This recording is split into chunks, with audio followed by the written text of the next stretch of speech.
Partimos agora para analisar os temas que fazem a atualidade no dia de hoje com a presença de Marco Capitão Ferreira. Marco, muito obrigada por estar aqui. Vamos começar com esta emissão de dívida, alguns dos analistas a dizerem já que foi a melhor emissão a 10 anos de sempre para Portugal. Bom, é verdade. Se olharmos para os dados, nós emitimos mais dívida do que estava previsto, porque as condições foram melhores do que nunca. Nunca emitimos dívida há 10 anos com condições tão favoráveis em termos de taxa de juro nominal. Bons ventos para Portugal, então, que pode ir arrecadando aquilo que precisa para este ano e para os próximos, para fazer devoluções de picos de dívida pública. Exatamente, ou seja, nós estamos a fazer o alisamento daquilo que é o plano de reembolsos, o que é bom para a sustentabilidade da dívida, é um mecanismo de reestruturação amigo do mercado e, portanto, não levanta grande polémica. O IGCP tem feito aqui um trabalho exemplar do ponto de vista da gestão técnica da dívida pública portuguesa e há que aproveitar. Os investidores estão sedentos de dívida pública europeia e, portanto, esta é uma ótima altura para colocar e o IGCP tem aproveitado as janelas com grande profissionalismo e com um grande sentido de oportunidade. Se acrescentarmos a isso o facto de o plano do BCE estar prestes a começar a ser implementado em março, é de prever ou não que as taxas continuem a ser benéficas nos próximos tempos, quer para Portugal, quer para outros países? Bom, não é por acaso que os investidores estão cheios de apetite por dívida pública europeia. O quantitative easing à europeia, à moda do BCE, vai começar. Já não há muita dívida pública na Europa com rentabilidade positiva, porque as rentabilidades estão tão baixas que quem procura investir em dívida pública europeia começa a olhar para Portugal e para outros países que ainda oferecem alguma remuneração, ainda que baixa, como uma oportunidade interessante. Essa oportunidade pode deixar de ser interessante à medida que as taxas venham baixando? Pode ser também mais difícil para Portugal colocar dívida ou não? Porque sabemos que muitos dos investidores que procuram esta dívida querem ter algum retorno. Eu duvido que as taxas portuguesas possam baixar muito mais. É óbvio que nós estamos num contexto de quase ausência de inflação, não é? Num contexto deflacionista, e isso também influencia a taxa de juros e, portanto, rentabilidades peço desculpa, de 2% que há uns anos não eram interessantes para os investidores, neste momento são, porque as alternativas são ainda menos. Não parece que a dívida portuguesa vá baixar muito deste patamar, embora também dependa de como é que as coisas correm noutras partes do mundo, porque podemos ter aqui uma situação em que, se os americanos começarem efetivamente a ter uma política monetária um bocadinho mais restritiva, nós vamos receber fluxos de capitais vindos do lado do Atlântico à procura das tais rentabilidades aqui deste lado. Para Portugal é uma oportunidade excelente, é pena só que tenha sido tão tarde, porque se o BCE tivesse feito isto há uns anos, nós teríamos restaurado o acesso em boas condições ao mercado de dívida muito mais cedo. Eu sei que é um dos defensores da reestruturação da dívida pública. Deixe-me perguntar-lhe se acha que, se os ventos continuarem favoráveis, a dívida portuguesa, na sua ótica, pode vir a tornar-se sustentável com este rollover, como se costuma dizer, da dívida? Bom, sim e não, porque o que dá sustentabilidade à dívida não é tanto a taxa que se paga na emissão, é a capacidade de reembolso ou não capacidade de reembolso. E essa capacidade de reembolso, obviamente, é facilitado se o reembolso for mais pequeno, ou seja, se o juro for mais favorável, mas o que é decisivo para ter capacidade de reembolso é ter crescimento económico. E nós temos esse problema por resolver. Portugal está em níveis perfeitamente anémicos de desenvolvimento do tecido económico, o desemprego teve outra vez uma sinalização negativa no fecho do ano de 2014, depois de ter dado ali alguma esperança e polémica pela forma como os números não batiam certo. Até o FMI veio dizer que não percebia bem o que é que se passava com os números do desemprego em Portugal. A verdade é que esses números não eram sustentáveis e nós, no fim do ano, vimos uma inversão da tendência, outra vez, em matéria de desemprego. Os dados do Banco de Portugal desta semana mostram isso mesmo. Gostava ainda de olhar consigo para uma outra emissão de dívida. Esta manhã, uma emissão de dívida também para a qual os investidores estão a olhar e já está a gerar até alguns comentários. Como entender que os investidores estejam a colocar dinheiro na Alemanha, recebendo depois menos quase 1% daquilo que colocaram? Isso mostra bem a irracionalidade em que estamos colocados. Este não é um cenário normal. Normalmente as pessoas não pagam para emprestar dinheiro a alguém. É uma questão de refúgio. Neste momento, em termos de carteiras de investimento, há que cumprir com determinados ratings mínimos. Para, por exemplo, poder comprar alguma dívida portuguesa e manter o meu rating médio da carteira equilibrado, eu tenho que ter alguma dívida com AAA. Na Europa, AAA é na Alemanha, e, portanto, eu pago o privilégio, não por estar a emprestar dinheiro aos alemães, mas essencialmente para ir buscar dívida com um rating alto que me permita manter a média da minha carteira de investimentos dentro daquilo que são os meus compromissos de rating. A verdade é que nós estamos a emprestar dinheiro a preços muito baixos em Portugal, mas o nosso rating continua a ser bastante mau. E, portanto, os investidores têm que misturar, por assim dizer, alguma dívida com mais risco e outra com menos, e olham para isto em termos de rentabilidade média. Portanto, o que eles fazem, essencialmente, é pensar, eu para poder comprar X dívida portuguesa a 2% de rendimento, tenho que comprar Y da alemã a menos 1 para manter o meu rating de investimentos equilibrado. É uma gestão inteligente do cabaz, é isso? Estão a pagar o rating.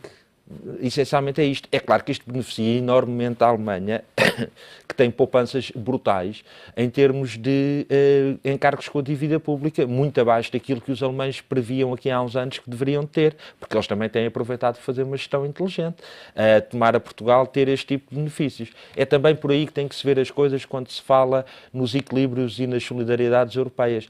A Alemanha, de longe, tem sido dos países mais beneficiados com a situação da crise nas dívidas soberanas europeias. E também por isso é legítimo e razoável exigir-lhe um particular esforço na solução do problema. Agora, há aqui uma questão de incentivos. A Alemanha não tem nenhum incentivo para resolver a situação da crise da dívida europeia enquanto não houver uma situação de default, porque aí a Alemanha perderia dinheiro. Mas enquanto isso acontece e não acontece, a Alemanha só tem a ganhar com a atual situação. Aqui fica, muito bem explicado. Vamos olhar para esta carta grega, este plano que acaba por ser aprovado, mas não sem reservas. Gostava de o confrontar já com algumas opiniões que têm sido veiculadas. Uma delas, a de que esta carta poderia perfeitamente ter sido escrita por António Samaras, o antigo primeiro-ministro. Concorda? Bom, é sempre um exercício de probabilidade virtual. A verdade é que Samaras não a escreveu quando a podia ter escrito. Esta carta fica, obviamente, muito aquém daquilo que o governo grego quereria em termos de alteração do rumo, mas também fica muito aquém daquilo que o Eurogrupo queria, que era uma rendição incondicional. Portanto, e não acha que houve essa rendição incondicional? O que é que mudou, além da retórica? Vamos ver. Há rendição. Isso temos que aceitar e ver as coisas como elas são. Os gregos não conseguiram o que queriam desta negociação, mas conseguiram alguma coisa. Desde logo, conseguiram manter algumas medidas mais simbólicas, às vezes, do que consequentes, na carta. E, portanto, conseguem sinalizar. Samaras nunca escreveu a dizer que queria testar os efeitos de um rendimento mínimo garantido na Grécia. Podia tê-lo feito, não fez. Não escreveu uma carta para uma coisa que para os portugueses é muito difícil de compreender, a questão do acesso universal ao Serviço Nacional de Saúde, que é uma coisa que em Portugal nós damos por adquirido, mas que na Grécia não existe. E, portanto, há uma série de pequenas medidas que ficam na carta, ficam muito mais condicionadas e muito mais diluídas do que estavam no programa de Syriza, mas ficam. E, portanto, também não me parece razoável uma interpretação de que nada mudou quanto à Grécia. Não é verdade. Mas não me está a falar de coisas que são simbólicas, porque, de fundo, o que é que são as medidas do Syriza que ficam? Não acha que a Grécia teve de ceder praticamente em tudo? Bom, nós também ainda não sabemos ao certo o que é que está cedido, porque isto não é um acordo, isto é um cessar-fogo. Isto não é o armistício, isto não acabou aqui a luta entre a Grécia e o Eurogrupo. Simplesmente a Europa fez aquilo que a Europa faz, sempre. Empurrou o problema para a frente até onde for possível. Neste caso, por 4 meses. E, portanto, nos próximos 4 meses, cada linha... Porque diz que foi a Europa a empurrar o problema para a frente.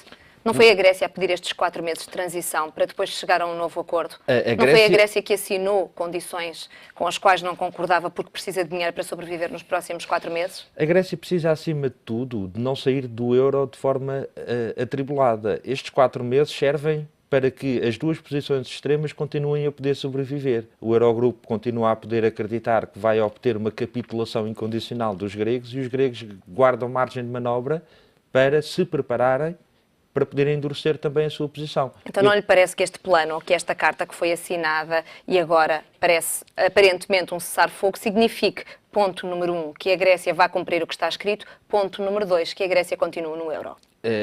Exato. Nenhuma das duas coisas está minimamente garantida neste momento. E quem acha que o Ministro das Finanças grego e que o Primeiro-Ministro grego só tinham neles a luta que já deram, vai ter uma surpresa muito desagradável, ou eu muito me engano. Porque acho que eles ainda não acabaram. Isto é um ponto de ancorar o processo, sobreviver, espaço de respiração. Eles vão continuar a lutar, cada linha daquela carta vai ser discutida com a mesma violência desculpe, e com o mesmo rigor de intenções com que eles têm levado a discussão até agora. A Grécia conseguiu uma coisa notável, que não aproveita aos gregos, aproveita a Europa, curiosamente, foi quebrar o tabu de que não se podia sequer ter esta conversa. Porque nós esquecemos com muita facilidade e hoje em dia as coisas passam todas muito depressa e umas a seguir às outras. Há um ano atrás, alguém que dissesse que era possível ir ao Eurogrupo, falar sobre condições de sustentabilidade de dívida, aumentar salário mínimo, se quer ter essa conversa, seria imediatamente rechaçado com não é possível ter essa conversa porque isso não se enquadra na política europeia. Vamos ter também várias eleições na Europa este ano. E a questão é política, não é financeira. Se a decisão política vier, os instrumentos financeiros aparecerão. Vários países europeus importantes para esta discussão vão entrar em eleições, nomeadamente Portugal e Espanha. A Espanha é muito maior do que Portugal, mas Portugal também tem um voto, coisa que às vezes convém lembrar. E uma voz que pode exercer. Se em Portugal e em Espanha existirem mudanças políticas, isso torna mais fácil a Itália e a França poderem realinhar-se também no seio europeu. Os alemães sabem isto melhor que ninguém. É por isso que não querem 6 meses, querem 4, não querem este assunto outra vez em cima da mesa quando estiverem a decorrer as eleições em Espanha. Fica explicado também essa questão do timing entre os 4 e os 6 meses, 2 meses de diferença que tem que ver então com os resultados das eleições. Relativamente a esta carta, palavras muito bem escolhidas, dizem algumas pessoas que estiveram a olhá-la à lupa e sem quaisquer metas. Portanto, isto também vai ter que ser discutido. Os gregos ainda não sabem exatamente onde é que vão ser os cortes, de que dimensão, se o IVA vai aumentar e em que produtos. Quando é que vamos saber isto tudo? Agora, durante os 4 meses, a tal discussão linha a linha da carta vai ter a ver exatamente com a fixação de metas e de medidas concretas. Mas até aí, eu acho muita graça que em Portugal vários comentadores criticaram aquela carta como sendo vaga, exatamente porque não tinha as tais metas quantitativas. Nós somos o país que durante 4 anos não conseguiu produzir um guião da reforma do Estado que tivesse essas metas quantitativas. E, portanto, talvez dar alguma margem de manobra ao novo governo grego que ainda está a estudar os cantos à casa, sendo que pouco tempo tiveram em Atenas, não é? Porque foram imediatamente sugados para a dimensão europeia do problema. Portanto, vamos deixá-los voltar a casa e fazer o trabalho. Há várias reformas ali que são incontroversas. Aliás, o Ministro das Finanças grego sempre disse que 70% do memorando para ele não era um problema. É a parte óbvia, é o combater a evasão fiscal, é o melhorar o desempenho da administração pública, cortar as gorduras do Estado, aquilo que nós também não fizemos em 4 anos, etc, etc. E, portanto, agora deixá-los preparar as medidas, a discussão técnica vai ser dura. Mas aquilo que estamos a falar são medidas que não estão quantificadas por algum motivo, são difíceis de quantificar e são muito difíceis de concretizar. Até que ponto é que, partindo destas medidas, há alguma hipótese de sucesso daquilo que está escrito nesta carta? Depende muito da capacidade, da eficácia que o governo grego consiga em determinadas medidas. O compromisso geral da Grécia na carta, quando nós lemos a carta toda do princípio ao fim e depois tentamos extrair uma ideia, é equilíbrio. Nós vamos equilibrar, nós vamos poupar para gastar. Não vamos... Poupar onde? Para gastar onde? Exatamente. Ou seja, poupar alguma coisa na evasão fiscal. Na evasão fiscal, que na Grécia é um problema muito maior do que em Portugal.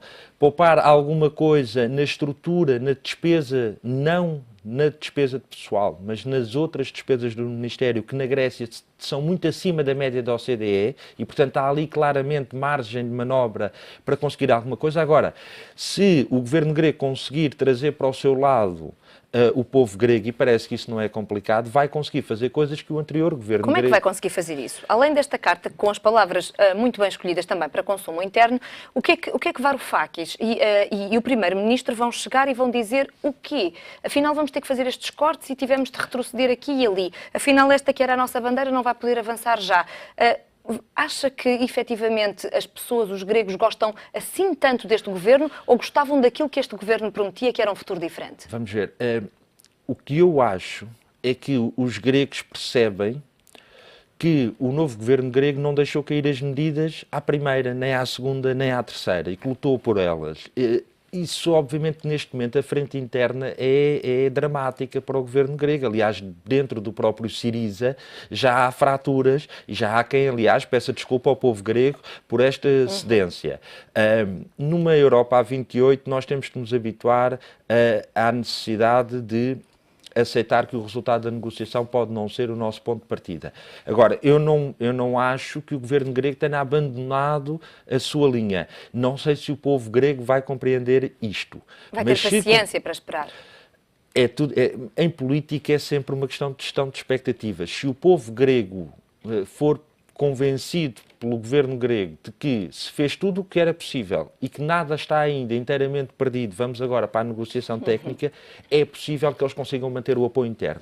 E se mantiverem o apoio interno, só em dívida fiscal a Grécia tem o suficiente para criar a folga para as tais pequenas medidas de caráter social. A questão é se o consegue efetivamente implementar. E na Grécia, governos a dizerem que vão acabar com a evasão fiscal é ainda mais do que em Portugal. Todos dizem que o vão fazer. Vamos ver se conseguem efetivamente. Além de tudo mais, para este governo, essa parece ser o primeiro combate, a primeira luta, é mesmo a prioridade. Isso para as pessoas, como é que vai ser entendido? É uma medida popular ou impopular? Sabendo-se que o governo vai estar mais atento, não se sabe com novas tecnologias ou como é que vai conseguir fazer isto, mas ir buscar os impostos que as pessoas não pagam. Bom, os alemães ofereceram 650 inspectores tributários emprestados se os gregos quiserem, porque realmente a Será que os gregos vão querer? Duvido, mas se quiserem, Portugal também está em condições de ajudar a nossa máquina fiscal, quanto muito neste momento é demasiado eficiente e não de menos. E já foi bastante elogiada até pelos gregos. Exatamente, até porque funciona. Às vezes demais, mas funciona. A maneira como isto é explicado aos gregos é importante. O combate à evasão fiscal é um combate à desigualdade social. É assim que o governo grego vai vender internamente a medida. Nós vamos atrás de quem tem dinheiro e não quer pagar impostos. Ao mesmo tempo, vamos ter uma medida pequenina com um perdão de dívidas fiscais para quem está em situação socialmente muito frágil. E, portanto, o que é que eles vão tentar fazer? Vão tentar demonstrar que estão a fazer redistribuição de riqueza ao cobrar impostos, que é uma posição muito difícil de vender, mas vendável. Não é a primeira vez que é feito. E, efetivamente, o que interessa ao governo grego é ir atrás dos grandes contribuintes que não estão a pagar impostos e não tanto dos pequenos. E com isso, talvez consigam manter com eles a sua base social de apoio, porque as pessoas acham sempre que quem está a fugir aos impostos não são elas. Se perguntarmos numa sala de 10 pessoas se alguém foge aos impostos, ninguém foge aos impostos, e depois vamos ver a estatística e seguramente que só por milagre, numa amostra de 10 pessoas, não há alguém que Mas faça. as estatísticas na Grécia, por acaso, acabam por não ajudar. Dizem alguns estudos feitos nos Estados Unidos, creio que em Harvard, que 2 em 3 gregos não pagam impostos e em cada 4 transações económicas uma é fantasma. Ora, olhando para estes dados, não há aqui muitos ventos a favor do governo grego. Pois não. Agora também há outra coisa. Estamos a falar de médicos, estamos a falar de professores, muitas profissões liberais, sobretudo, portanto, estamos a falar de cidadãos normais, como não estamos a falar de pessoas ricas. A vantagem de partir de uma situação como aquela que os gregos partem, em que toda a gente foge aos impostos, ou que há uma cultura social dominante de fuga aos impostos, é que não é difícil fazer o bonito. Difícil é melhorar os resultados de coleta fiscal quando já quase toda a gente paga impostos. Porque eu estou ali já numa altura muito difícil. Um pequeno sucesso nessa área vai trazer uma receita muito grande, porque realmente a parte da economia grega que está fora do circuito oficial é muito grande e, portanto, partir de uma posição muito má pode permitir ter alguns resultados relativamente depressa e com medidas relativamente simples. Uma delas está, aliás, na carta, é o cruzamento entre os dados da Segurança Social e dos impostos, que em Portugal se faz há muitos anos, e que para nós é uma coisa evidente e que na Grécia não se faz ainda. Aqui fica. Marco Capitão Ferreira, muito obrigada por todas as explicações e reflexão. Voltamos a marcar encontro na próxima semana.